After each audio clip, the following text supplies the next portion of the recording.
Hey guys, magandang araw sa ating lahat. Ito pong Gamidigs Vlog. Ang video natin ngayon ay tungkol dito kay Senator Jenggoy Estrada. Kasi guys, nasangkot na naman ito siya ngayon ng uh, plunder at graft and corruption. Dito guys, nadadawit siya dito sa 573 million na kickback daw dito ni Senator Jenggoy Estrada dito sa flood control project. Kaya ito ngayon guys, pangatlong beses na ito siya nadadawit sa plunder na kaso dahil ang una guys ay noong mayor pa siya ng San Juan noong 2001. Balikan lang natin kung saan siya nagumpisa nitong plunder. Yan. Noong 2001, sinapahan si Jenggoy Estrada na alkalde pa lamang ng San Juan. Ng kasong plunder at kasama ang kanyang ama na noon ay Pangulo Joseph Estrada or Joseph Erap Estrada. Accused sila ng pagtanggap ng nakaw na yaman mula sa waiting at illegal na sugal. Mula sa waiting na illegal na sugal at saka tobacco excise tax. Noong 2001 ito guys na kinasangkutan niya or nadawit siya sa plunder. Pero noong September 2007 guys, napatunayang nagkasala ng guilty ang kanyang ama, si noon Pangulong Erap Estrada guys. O guilty si Erap noong 2007. Tapos ito namang si noong mayor pa lamang siya, itong si Jenggoy Estrada naman ay naabsuelto or napawalang sala ng Sandigang Bayan noon or sa kasong plunder noon. Pero guys, yung pangalawang plunder naman niya, itong pork barrel scam. Yan, itong tinatawag na police speed up. Yan. Noong 2014 to guys naganap itong pangalawang plunder na kaso nitong si Jenggoy Estrada. Ayan. Noong 2014 muling sinampahan ng kasong plunder si Jenggoy Estrada bilang senador kaugnay ng PDAP or pork barrel scam. Inakusahan siya sa pagtanggap ng humigit kumulang 183.8 million na kickback mula sa Peking NGO ni Janet Lim na police. Noong 2014 to guys. Tapos or January 2024, nagbabang desisyon ang Sandigang Bayan at naabsuelto na naman ito siya. O pangalawang plunder niya, naabsuelto siya or na-acquit or acquitted si Jenggoy Estrada sa pangunahing kasong plunder dahil sa kawalang sapat daw na ebidensya. Iba talaga pag sikatan, no? Nakakawala. Yan. Pero gayon pa man, hinatulan siyang guilty sa mas mababang parusa lang. Ito naman yung kasong isang count ng direct bribery at dalawang counts ng indirect bribery kung saan siya ay pwedeng makulong ng 8 taon hanggang 9 na taon. Sa kasalukuyan, niyang ay inaapilan niya itong kasong bribery niya. Kaya pansamantala ito siyang nakakalaya sa pamamagitan ng piyansa. Nagpiyansa kasi ito siya sa kanyang kasong bribery guys.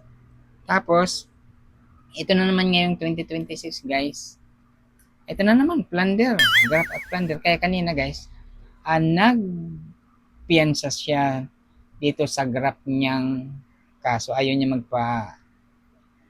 pusas. Ayaw niya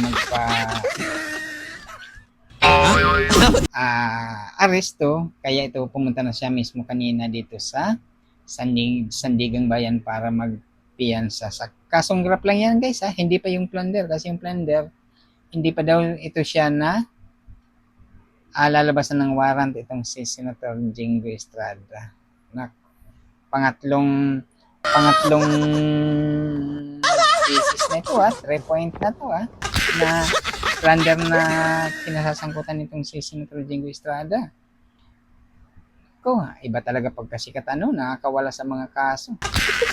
Kasi ito guys ngayon, ang pinakamalaking kaso niya itong plunder. Kasi malaking pirang na inakusan siya ng kumikbak daw ng 573 million. Yun lang sabi doon sa mga balita na narinig natin. Or kahit sa pagsisart natin guys, ganun ang lumalabas na sagot itong kickback daw nitong si Senator Jingo Estrada dito sa flood control project. Kaya ito guys, kaya kanina nagkakagulo dito sa Sandigang Bayan dahil sa pagpunta niya at nagpiyansa itong si Senator Jinggoy. Kasi nung nauna, mukhang magsasama na naman ito sila sa kulungan nitong si yung best friend niyang dating senador din na artista. Kaya ito, bakit hindi nagbabago itong ating mga senador na nadadawit dito sa mga korupsyon guys paulit-ulit na lang nangyayari yan. Pagkatapos, pag tumatakbo pa dito sa mataas na posisyon ng Senado, nananalo pang mga to. Paulit-ulit na lang nananalo. Ano ba naman ang mga kababayan natin na pagbibintangan itong nadadawit sa mga korupsyon tapos binubuto pa rin. Ganito na baka babaw ang ating mga kababayan na hindi man makapili ng mga magagandang politiko natin na mamumuno na hindi nadadawit sa mga ganyang mga akusasyon ng mga korupsyon. Dapat pipili tayo ng magagandang mga background ng mga mamumuno sa atin para hindi tayo nagsisisi sa bandang huli. Ito guys, pangilan na to, pangatlo ng plunder ito ni Senator Jinggoy Estrada. Mula mayor pa siya noon, 2001. Nadawit na siya. Hanggang ngayon na naging senador siya, pangatlong beses na niya itong nadawit. Pero napapawalang sala naman niya yung plunder niya dahil sa kakulangan daw ng mga ebidensya. Ang problema lang dito, paulit-ulit na lang siya nadadawit dito sa mga ganitong kaso. Plunder, graft. Bakit nila ginagawa yung ganyan? Dapat mga, halimbawa, ngayon senador na siya.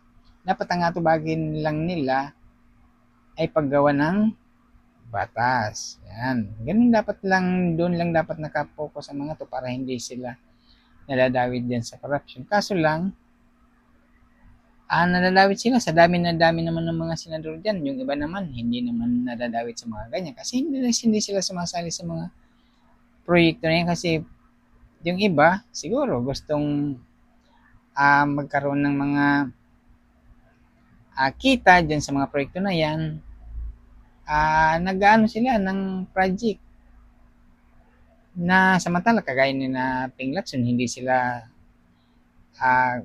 sumasali dyan sa mga ng mga proyekto kasi sumasahod naman sila dyan sa pagiging senador nila. Dapat doon na lang sila mag-focus sa sahod nila kaysa gagawa pa sila ng mga project tapos mangki-kickback. Ayun, nakakasuhan tuloy sila ng pag malalaking mga pera ang nakukuha nila ay nauwi sa plunder.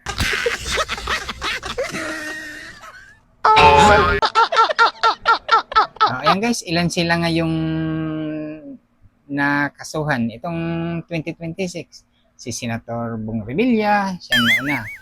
Ito naman si Senator Jingo Estrada. Mukhang marami sila guys. Baka sa susunod pa itong si Senator Villanueva na naman. Kasi kinasuhan sila ng ombudsman ang nagkakaso sa kanila sa Sandigan Bayan. Kaya ngayon, itong si Senator Jinggoy, nagkukumahog kanina, pumunta sa Sandigan Bayan para makapiyansa. Siguro ayaw niyang makatikim or makahimas ng rehas, kaya nagpiyansa na siya para hindi na siya maaresto pa.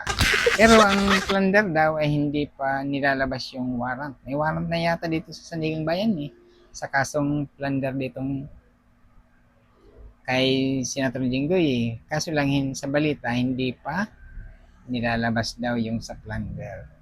O, yan guys, sana itong mga namumuno sa atin, para sa akin lang dapat magbago na kayo. Total sumasahod naman kayo dyan ng kalaki-laking mga sahod ninyo. Ilang libo ang natatanggap yung buwan-buwan sa sahod dyan. Hindi pa ba kayo na kukontento dyan sa mga sahod na yan na ilang daang libo ang buwan ninyo sa sahod dyan sa Senado, tapos mangkikickback pa kayo ng idadaan pa nyo sa mga proyekto. Dapat kung gagawa kayo ng proyekto, halimbawa 100 million na project ninyo, huwag niyong bawasan yan. Kung gusto niyo talagang tumulong sa lugar na inyong gustong paglalagakan ng inyong project, ibuhos nyo yan kung ilang pera ang gusto nyo na proyekto. Huwag nyong bawasan yan kahit 5 sentimo kung gusto nyong tulong talaga ang inyong pakay. Pero kung maggagawa kayo ng project, kukuha kayo ng pondo, tapos mangungumisyon kayo, yan ang maling-mali. Kaya, siyempre nakakahiyan sa pangalan mo, 3 beses ka nang nadadawit dyan. Ang pang-apat, magbago na, yan dapat ang gagawin. Kasi ilang beses na, pangatlo na yan. Medyo, kumbaga, nakakahiya na yan. Lagi na lang nadadawit sa mga ganyang kaso, sa dami-dami naman ng mga senador na hindi naman nadadawit sa mga ganyan. Ibig sabihin, hindi sila gumagawa ng mga ikasisira nila or ikakakulong nila.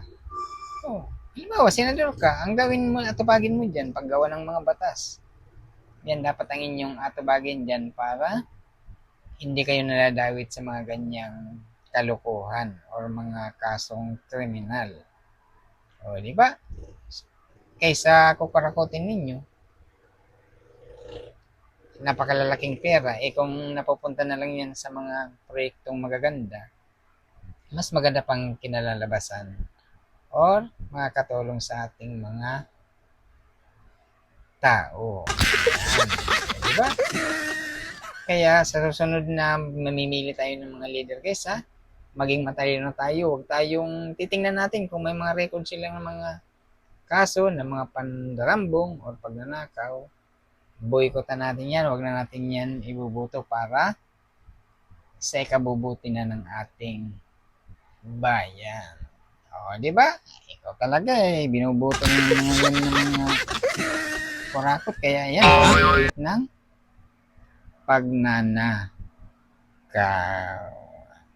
Guys,